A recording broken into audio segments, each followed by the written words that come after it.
Yeah, you just have to, it's a question of getting cooperation.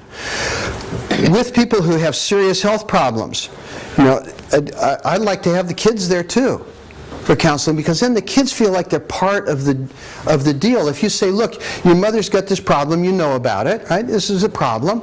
And so she's going to eat this food because this food's going to make her stronger, you know, and we're going to see if it helps with her health. And so I need your cooperation here. I need you to do this. I need you to cooperate. Maybe even learn how to cook a little bit so you can help her out in the kitchen. When kids are involved that way, they usually go for it 100%. It's when they're not involved and all of a sudden, oh, mommy's got a diet and daddy doesn't like it, and mom is creating a problem because she's eating this weird food in the house, but we're not eating it because we're not sick. That's a sick diet, right? Well, that's where all of the problems come. When everybody's lined up behind, okay, this is what's going to be happening for this period of time, then it's no problem if the kids are decent kids. If they're punks, then you're not going to have, it's not going to work, you know. If the kids haven't been raised well already and they don't have enough flexibility, well, you know, that's it. There's kids that are already sick in their heads, right? You know, and so you're not going to do much about that, right? They need something else. They need to be sent to grandma's house, right? Something. Get out of the way, right? Okay.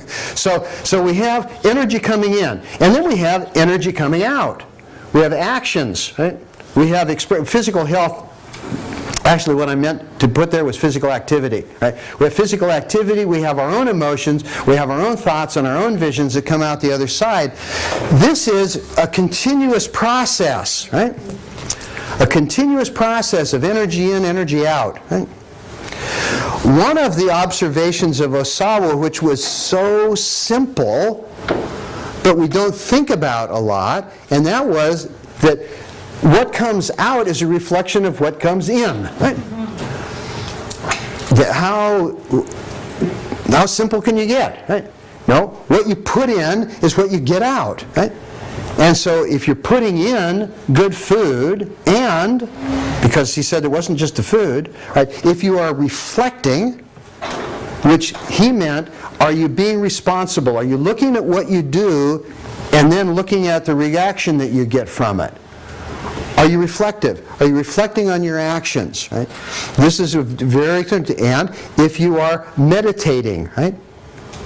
Calming yourself down so that you can hear your own inner voice, right? Are you doing that? Right? These are all things that were important to him. Are you following your dream? Right? Which is back to the Damien issue, right? Okay. These are things which are really important, because no matter what you eat, if you're not doing that work, it doesn't make any difference. So you can eat the best diet, and this is one of the big mistakes that happened in early macrobiotics. People thought also they could eat their way to heaven, you know? You can eat the best food in the world, and if you're not paying attention to what you're doing in your life, if you're not paying attention to what you do with other people, with how you treat people, with, you know, the other values that you're expressing in your life, it's not going to do much. You're going to be a healthy idiot, right? Right? Yep. Yeah. Okay, so that's expression in the next slide.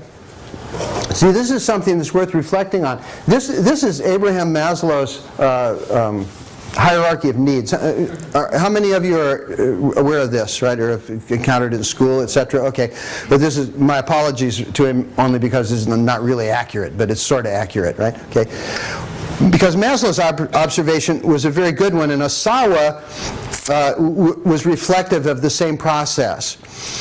If you do not take care of things down here, if food, water, sex, sleep, excretion, and breathing are not happening for you, and Maslow didn't really make a huge distinction about quality in here, he said you have to have this, right? Then you don't worry about safety, right? See, when you see places, pictures of camps in Africa where people are starving, they're not worried if the roof comes off the hut, right? If you don't have enough to eat, if you don't have enough to drink, to hell with the rest of it. You know, it's not important. If bandits come through the camp and shoot half the people, you're not interested as long as you're alive at the end of the day, right? doesn't make a difference, right? But if you are getting this, then you start considering safety of employment, of property, of health, family, right? This becomes an important thing to you, right? If this is taken care of, then you start opening yourself up to sexual intimacy and love and a sense of belonging and family. That opens up for you as a possibility, right? So this unraveling of biology into psychology is a very important distinction, and the sense of safety within the body. Now, I don't want to stretch this too long, but if you believe, as I do, that the body is aware of its state of health all the time,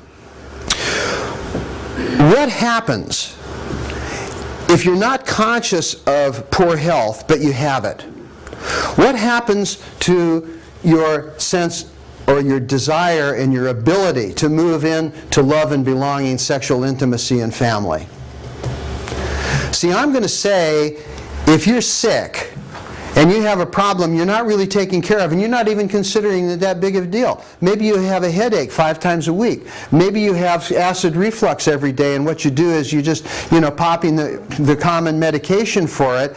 What does that do in terms of your capacity to open up to some of these higher levels of consciousness and human experience?